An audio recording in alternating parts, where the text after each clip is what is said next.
Hello students, चलिए आज हम लोग जो है फिजिक्स का सवाल है, बहुत ही महत्वपूर्ण क्लास 10th के एग्जाम के लिए। इस बार 2025 एग्जाम में जो लोग भी शामिल होने वाले हैं उनके लिए बहुत ही महत्वपूर्ण है। श्रेणी क्रम में जुड़े प्रतिरोधकों का समतुल्य प्रतिरोध ज्ञात करना कैसे ज्ञात किया जाता है। ठीक है, देखिए प्रतिरोधों का समूहन क्या होता है। तो प्रतिरोधों का जो समूहन होता है वो दो तरह से होता है।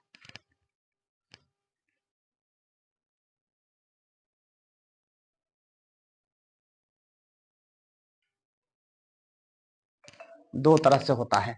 पहला जो होता है श्रेणी क्रम समूहन होता है और दूसरा जो होता है पार्श्व क्रम समूहन होता है।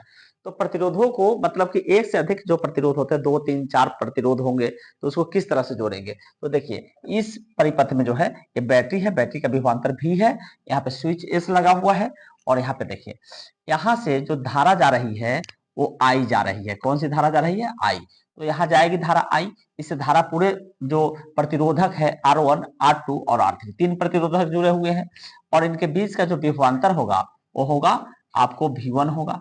ठीक है, इसके बीच का जो विभवांतर होगा वो होगा V2 होगा, इसके बीच का जो विभवांतर होगा वो होगा आपको V3 होगा। ठीक है, V3 होगा। ठीक है, चलिए ठीक है, यहां तक समझ में आया। और यह जो है समतुल्य प्रतिरोध है, RS है, श्रेणी क्रम में है इसलिए RS है, इसका विभवांतर भी है। इससे भी जो धारा जा रही है वो आई जा रही है और इधर निकलेगी कौन? तो ये भी आई जाएगी। इधर से देखिए इधर निकलेगी भी कौन? आई जाएगी। चलिए, तो श्रेणी क्रम समूहन के लिए आपको हमारे पास जो है तीन प्रतिरोध है, लिख लेंगे। माना कि तीन प्रतिरोधक है, तीन प्रतिरोधक है हमारे पास। वह कौन कौन है? R1 R2 तथा R3 है। ठीक ना, R3 है जिससे धारा आपको कौन सी जा रही है? धारा I प्रवाहित हो रही है। I क्या हो रही है? तो प्रवाहित हो रही है। ठीक है, धारा I क्या हो रही है? तो प्रवाहित हो रही है। अब R1 के बीच का जो विभवांतर है वो V1 है, R2 के बीच का विभवांतर V2 है और R3 के बीच का जो विभवांतर है वो V3 है। तो ओम के नियम से क्या हो जाएगा? आपको ओम के नियम से हो जाएगा, ओम के नियम से, ओम का नियम यदि आप लोग जानते हैं, ओम का नियम क्या हो जाएगा यहाँ पे अप्लाई करने पर? यहाँ पे हो जाएगा आपको देखिए V बराबर क्या होता है? ओम का नियम V बराबर होता है आपको IR होता है। क्या होता है? IR होता है। यहाँ देखिए V तो V1 है, तो यहाँ पे V के जगह पे V1 कर देंगे। I तो सेम है, I ही जा रही है और इसके बीच का प्रतिरोधक क्या है? R1 है, हो जाएगा। इसी तरह से V2 बराबर क्या हो जाएगा? I R2 हो जाएगा और V3 बराबर क्या हो जाएगा? I R3 हो जाएगा। ठीक है, यहां तक किसी लोगों को कोई दिक्कत नहीं होना चाहिए। अब देखिए, अब चूंकि बैटरी का जो विभवांतर है वो भी है, तो लिख देंगे हम बैटरी का जो विभवांतर है, बैटरी का जो विभवांतर है वह कितना है? विभवांतर जो है आपको क्या है? तो V है, इसलिए V बराबर हो जाएगा V1 प्लस V2 और प्लस हो जाएगा आपको V3 हो जाएगा। V बराबर क्या हो जाएगा? V1 plus V2 plus V3 हो जाएगा। ठीक है, अब V1 का वैल्यू कितना है? IR1, तो यहाँ पे IR1 हो जाएगा, प्लस में IR2 हो जाएगा, प्लस में IR3 हो जाएगा। देखिए V2 का वैल्यू था IR2 और V3 का वैल्यू कितना था? IR3। यहाँ से रख दिए, तो इस तीनों में देखिए I कॉमन है, तो I बाहर निकाल लेंगे। ठीक है, I क्या हो जाएगा? तो कॉमन हो जाएगा। अब I कॉमन होगा तो R1 plus R2 plus R3, R1 plus R2 और प्लस R3 हो जाएगा। ठीक है, ये किसका वैल्यू आया है? तो V का वैल्यू आया है। इसको हम इक्वेशन 1 मान लेते हैं।